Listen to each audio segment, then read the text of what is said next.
C'était une soirée tranquille à Johannesburg. Le 5 août 1962, alors que la ville s'endormait, Nelson Mandela, figure montante de la lutte contre l'apartheid, roulait sur une route discrète, au volant d'une voiture banale. Il ne savait pas encore que cette nuit allait tout changer. Discrètement, la police sud-africaine suivait ses moindres mouvements. L'arrestation eut lieu sans violence, mais elle fut lourde de conséquences. Ce moment marqua le début d'un emprisonnement de 27 années qui allait transformer Mandela en symbole mondial de courage, de résilience et de liberté. Son monde bascula en un instant.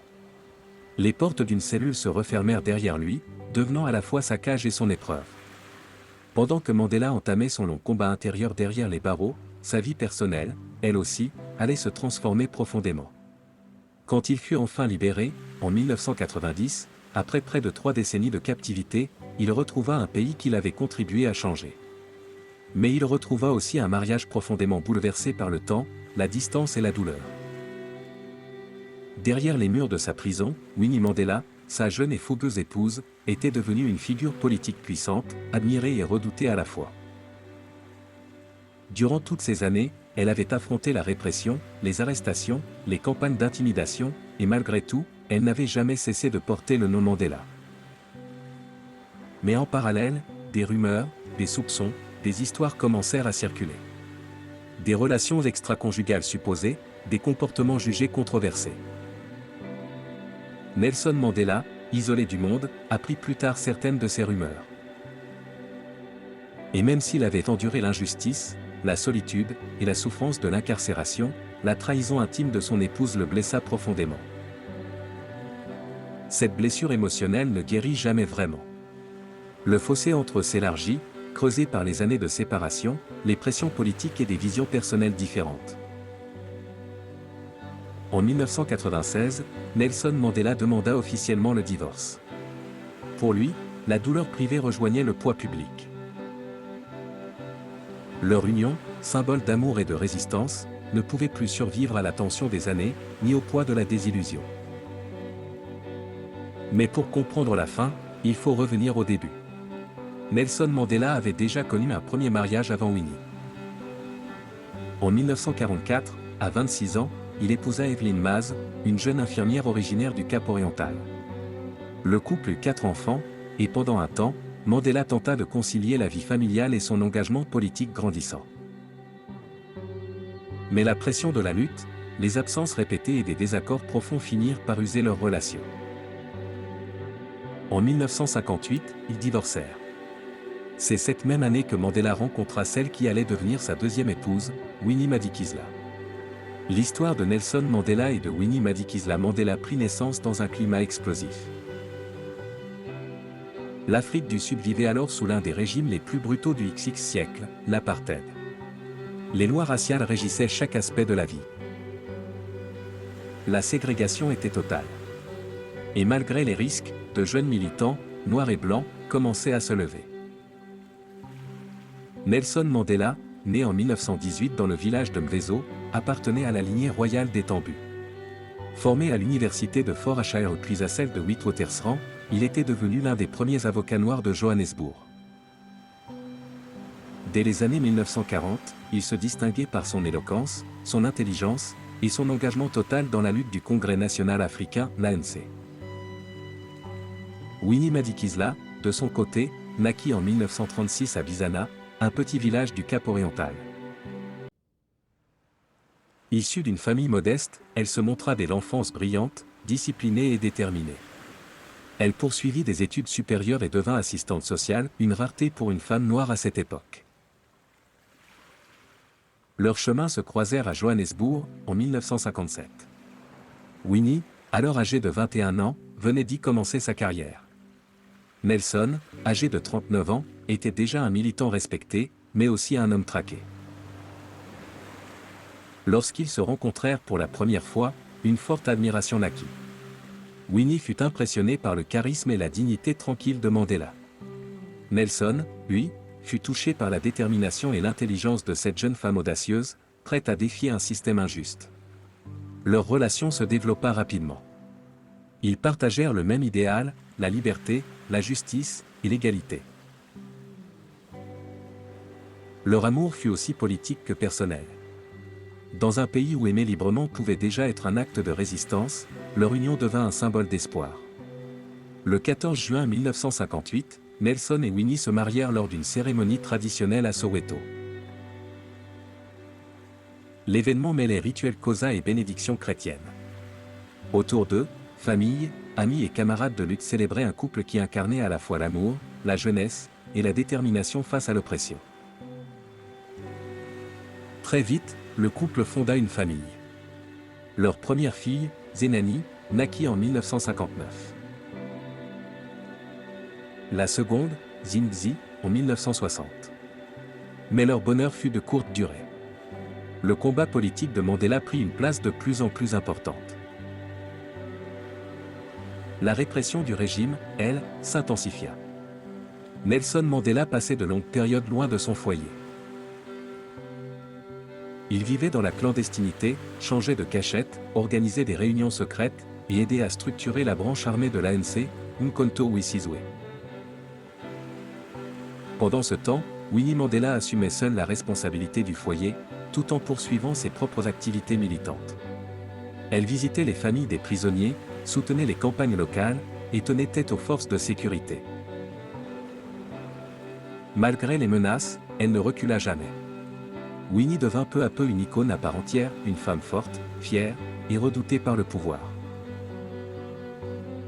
Mais le prix à payer était immense. La surveillance constante, les perquisitions, les arrestations répétées, tout cela pesait lourdement sur elle. Et sur leur couple. En août 1962, la vie de Nelson Mandela prit un tournant irréversible. Arrêté près de Howick, il fut accusé de conspiration contre l'État et condamné d'abord à 5 ans de prison, puis à la réclusion à perpétuité après le procès de Rivonia, en 1964. Il avait 46 ans. Winnie, 28. Pendant 27 ans, ils vécurent séparés. Mandela, enfermé sur l'île de Robben Island, puis à Pollsmoor. Winnie, seule sur le continent, affrontant les années les plus sombres du régime. Elle fut harcelée, emprisonnée, exilée à Branford. Mais jamais elle ne renonça à porter le nom de Mandela. Ses discours, sa présence dans les médias, sa détermination à défier le pouvoir firent d'elle un visage emblématique de la résistance. Pour beaucoup, Winnie Mandela devint la « mère de la nation ». Mais derrière cette image publique, la vie privée s'effritait. Les visites autorisées entre époux étaient rares, brèves, strictement surveillées. Les lettres passaient par la censure. Les mots d'amour, les messages d'espoir mettaient parfois des mois à arriver.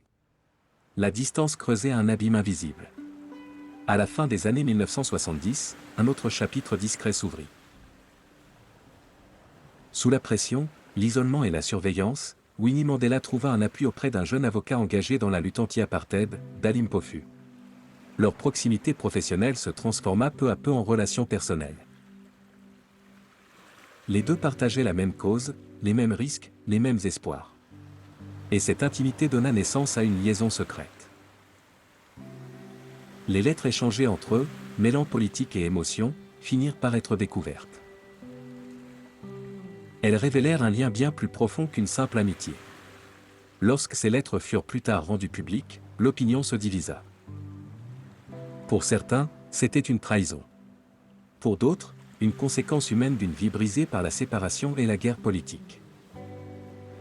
Nelson Mandela, encore en détention, apprit progressivement les rumeurs. Il resta silencieux, stoïque, fidèle à son image. Mais en lui, la douleur était réelle. Cette blessure intime s'ajouta à des années d'humiliation et d'absence. En 1990, quand Mandela franchit enfin les portes de la prison, c'est un autre monde qu'il retrouva.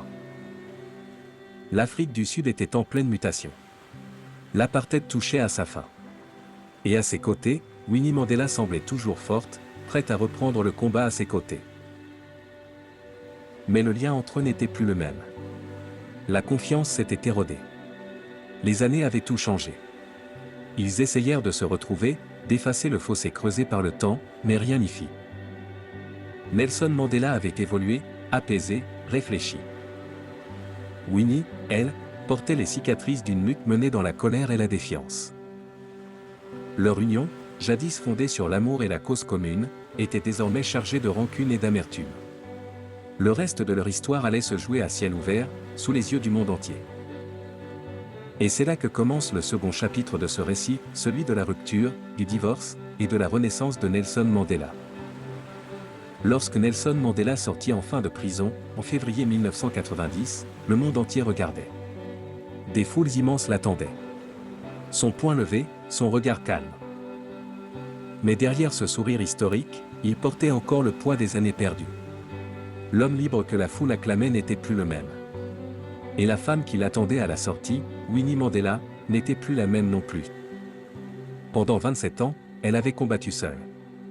Elle avait défié le régime, survécu aux menaces, aux humiliations, à l'exil. Mais elle avait aussi changé.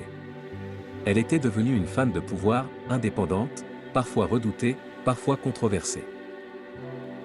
Leurs retrouvailles furent émouvantes, mais brèves. Sous les caméras du monde entier, ils s'embrassèrent, comme deux symboles d'une nation renaissante. Mais dans l'intimité, la distance entre eux était déjà palpable. Les années avaient créé deux destins parallèles. Nelson Mandela voulait l'apaisement. Winnie Mandela, elle, vivait encore dans la confrontation. L'un revenait de la solitude du silence, l'autre de la fureur des rues. Leur rythme intérieur n'était plus le même. Les semaines qui suivirent furent tendues.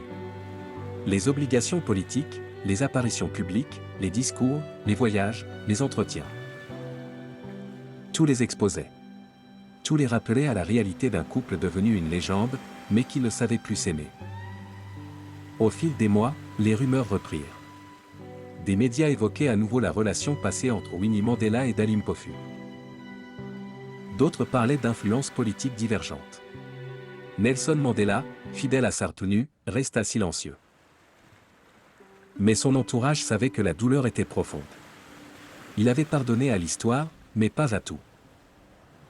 En 1992, il prit une décision difficile, il demanda la séparation. Non pas par vengeance, mais par lucidité. Il savait que leur union, forgée dans la lutte, avait été brisée par les années d'absence et les blessures intimes. Ce fut un choc pour beaucoup. Leur mariage avait été perçu comme un symbole indestructible. Mais même les symboles, parfois, se fissurent. 2 ans plus tard, en 1996, le divorce fut prononcé. Discrètement, dignement. Sans scandale public, mais avec un immense poids émotionnel. Mandela, fidèle à sa nature, refusa toute polémique. Il parla simplement d'un « échec humain au cœur d'une grande cause ».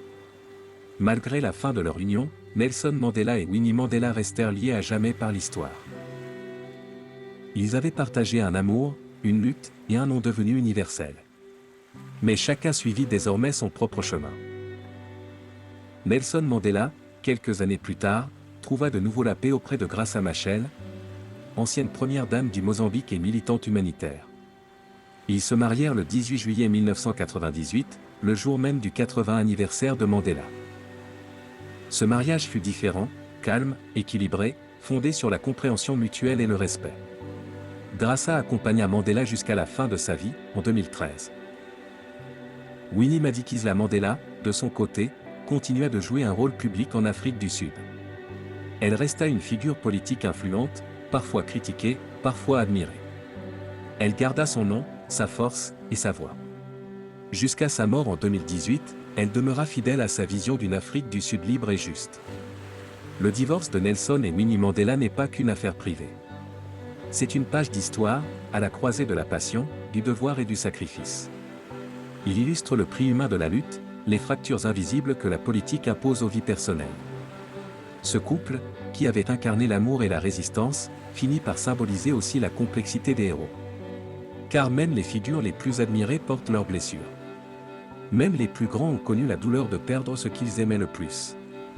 Nelson Mandela le dira plus tard, avec sa sagesse habituelle. Nous avons été unis par une cause plus grande que nous. Mais parfois, l'histoire réclame plus que le cœur ne peut supporter.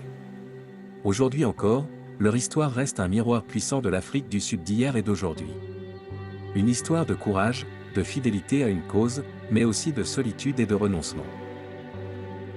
Elle rappelle que la liberté a toujours un prix, et que même les héros doivent apprendre à se reconstruire.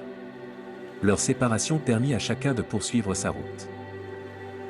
À Nelson Mandela de mener son pays vers la démocratie, avec dignité et humanité. À Winnie Mandela de continuer son combat sur le terrain, avec sa fougue et sa détermination. Deux destins liés, mais désormais parallèles. Le divorce des Mandela demeure une leçon d'histoire humaine.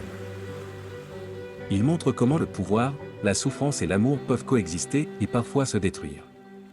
Il montre aussi que la grandeur ne se mesure pas à l'absence d'échecs, mais à la capacité de rester debout malgré tout. Nelson Mandela incarna cette force tranquille. Winnie Mandela, cette colère indomptable. Ensemble, ils incarnèrent les deux visages de la résistance sud-africaine, la patience et la révolte, le pardon et la fierté. Leur union fut brisée, mais leur héritage, lui, resta intact. Car sans Winnie, la lutte aurait perdu une voix. Et sans Nelson, elle n'aurait pas connu la paix. Aujourd'hui, leur vie rappelle à chacun une vérité simple. Même les héros sont humains. Derrière les statues, les sourires et les discours, il y a toujours des cœurs qui ont souffert. Des amours qui se sont perdus. Et des choix douloureux faits au nom d'un idéal plus grand. Nelson et Winnie Mandela ne furent pas seulement des symboles. Ils furent des êtres humains, faits de force et de fragilité, d'amour et de blessures. Leur histoire n'est pas celle d'un échec, mais celle du prix à payer pour changer le monde. L'histoire de Nelson et Winnie Mandela ne se résume pas à un mariage brisé ou à une lutte politique. Elle est un miroir de la condition humaine, une démonstration de ce que la force intérieure, la discipline et la conscience peuvent accomplir, même au cœur des tempêtes les plus violentes. Derrière la dimension historique, il y a une vérité universelle, la liberté extérieure n'a de sens que lorsqu'on a d'abord conquis la liberté intérieure. Et c'est là que résident les grandes leçons de ce parcours. Première leçon, la solitude n'est pas une faiblesse, c'est une forge. Mandela a appris dans le silence de sa cellule que la solitude n'est pas un vide, mais un espace de transformation. Dans la vie, il arrive que l'on soit forcé de s'éloigner des autres, non pas par rejet, mais pour se retrouver. Le véritable développement personnel commence quand on cesse d'avoir peur du silence. Être seul, c'est apprendre à se connaître, à s'écouter et à se construire sans dépendre des regards extérieurs. La solitude, lorsqu'elle est choisie et comprise, devient la plus grande école de force intérieure. Deuxième leçon, la discipline vaut mieux que la motivation. Mandela n'a pas survécu grâce à l'inspiration du moment, mais grâce à une discipline quotidienne. Jour après jour, il s'est levé, a médité, a réfléchi, a gardé foi en sa mission. Dans la vie, la motivation est fragile, elle monte et elle descend. Mais la discipline, elle, reste. C'est elle qui t'oblige à agir, même quand le cœur n'y est plus, même quand personne ne te regarde. Si tu veux bâtir quelque chose de durable, fais de la discipline ton allié, et non ton fardeau. Troisième leçon, pardonner ne signifie pas oublier, mais se libérer. Le pardon n'a jamais été pour Mandela un signe de faiblesse, mais une stratégie de libération. Il savait que garder la rancune, c'était prolonger la prison. Pardonner, ce n'est pas effacer le passé, c'est refuser qu'il continue à nous gouverner. Winnie, elle, incarne l'autre visage de cette vérité, celui de la colère légitime, de la douleur non apaisée. Ensemble, ils montrent que chacun doit trouver sa voie vers la paix intérieure. Sans pardon, il n'y a pas de croissance durable. Quatrième leçon, toutes les causes justes ne suffisent pas à sauver une relation. L'amour n'est pas toujours assez fort pour supporter le poids du temps, des absences et des blessures. Mandela et Winnie partageaient un rêve, une vision, une mission. Mais même les âmes les plus courageuses peuvent se perdre lorsqu'elles grandissent dans des directions différentes. Dans toute relation amicale, amoureuse ou professionnelle, il faut apprendre à reconnaître quand les chemins se séparent, sans haine, sans drame, mais avec gratitude pour ce qui a été partagé. L'attachement n'est pas la fidélité à l'autre, c'est souvent la peur de continuer seul. Cinquième leçon, le véritable succès, c'est de rester maître de soi, même quand tout s'effondre. La grandeur de Mandela ne se mesure pas à sa libération, mais à sa maîtrise de soi pendant les années d'enfermement. Il aurait pu céder à la colère, à la vengeance, à la haine. Mais il a choisi la clarté, la patience et la dignité. Dans la vie, tu ne contrôles pas les tempêtes, mais tu contrôles ta manière d'y faire face. Ce n'est pas la situation qui te définit, c'est ta réaction. Et c'est cette maîtrise, cette paix d'intérieur, qui distingue les leaders des suiveurs. La vie de Nelson et Winnie Mandela nous rappelle que la grandeur n'est pas dans la perfection, mais dans la persévérance. Que le courage n'est pas l'absence de peur, mais la décision d'avancer malgré elle. Que la paix d'intérieur est une conquête qui se gagne jour après jour, en silence, dans les choix simples mais constants. Chez Selfa, nous croyons que chaque épreuve, chaque rupture, chaque déception peut devenir une source d'énergie si elle est comprise et transformée. L'histoire des Mandela n'est pas seulement une leçon d'histoire, c'est une leçon de vie. Apprends à te connaître, à te discipliner, à pardonner, à te détacher, et à rester maître de toi, car c'est ainsi que naît la vraie liberté. Merci d'avoir regardé cette vidéo. Si elle t'a inspiré, abonne-toi à notre chaîne Selfa pour ne manquer aucune de nos prochaines réflexions sur le leadership, le développement personnel et la résilience humaine. Ensemble, faisons de la connaissance de soi et de la discipline intérieure les fondations d'un monde plus lucide, plus fort et plus humain.